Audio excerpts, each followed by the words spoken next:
Hi, second and third graders. I know this has not been the most ideal way of learning about art together, but I have absolutely loved seeing all of your work and your responses to the projects in the last couple of months. I hope you enjoyed working on them as well. I want you to think about one that stood out to you that you enjoyed the most, and maybe you could make a little video of yourself talking about that artwork, what you liked about it, why you liked it the best, and if you'd like to learn more of that technique in the future. I'm also going to share an end of the year review with you. This review is mostly going to focus on what we did at home, so the building blocks of art or the elements of art. I'm going to go over the presentation with you. The presentation link is also available to you, so you can look at it on your own time. And here we go. Okay, this is our end of the year review. During our art lessons at home, we focused on a few of the elements of art. All drawings, paintings, and sculptures usually involve at least two elements, sometimes more. We sometimes call the elements the language or building blocks of art. Check out the video here.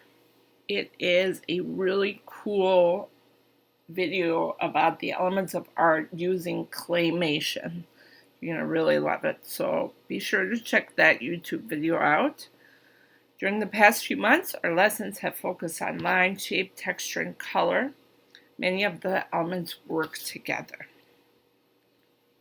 So here are the 7 elements of art: line, shape, form, space, texture, value, and color. In second grade, we focused a lot on the color wheel throughout the year. In third grade, it's more of review, but you continue to learn about your color theory anytime you take an art class in the future.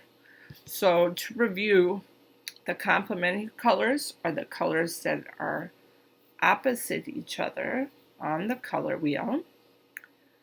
And then there are split complementary colors as well, which we didn't touch on yet. Split complementary colors are a variation of the complementary color scheme.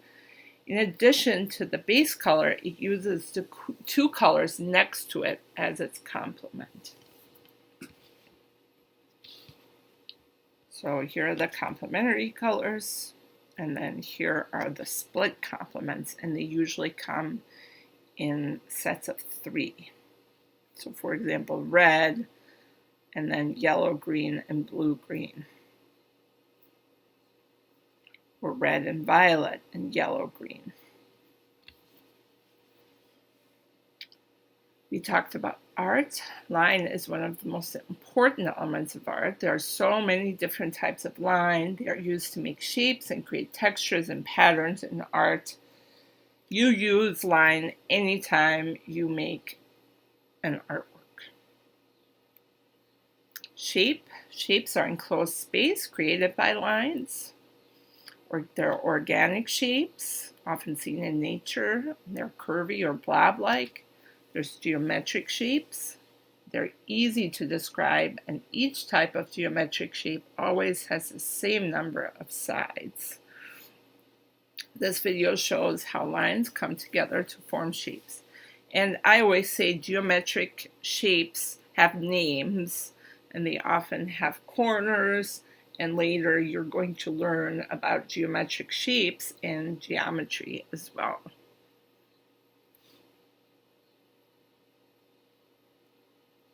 So here are the geometric shapes and the organic shapes.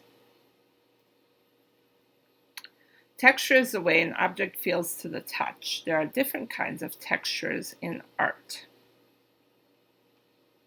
There's actual and there's implied. We created implied texture when we made our wavy ocean lines You can watch this video here to learn about different characteristics texture can have. Think about how you could draw these textures using different kinds of repeating lines and shapes. Would these drawings have actual or implied texture? So if we were just drawing the texture, then it would be implied.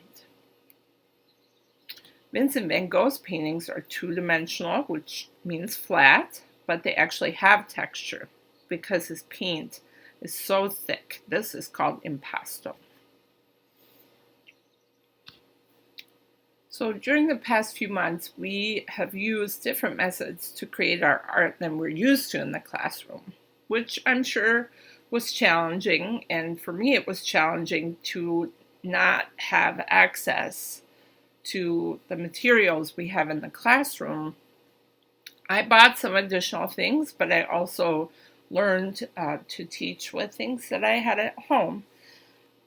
So I'm really proud of you for giving this a try and doing your best, and I've absolutely loved all of your responses.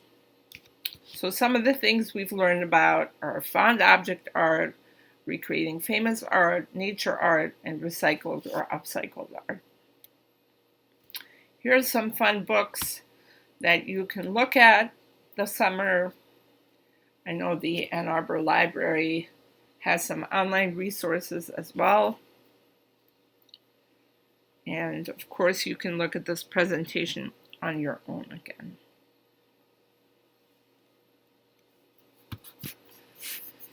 Finally, I just want to wish you a wonderful summer. I know I'm excited to sit back and relax a little bit. I hope you are too. I hope you have some fun things to look forward to. And I wish you all the best for going to Pattongill in the fall. I know that you will love it there. Bye.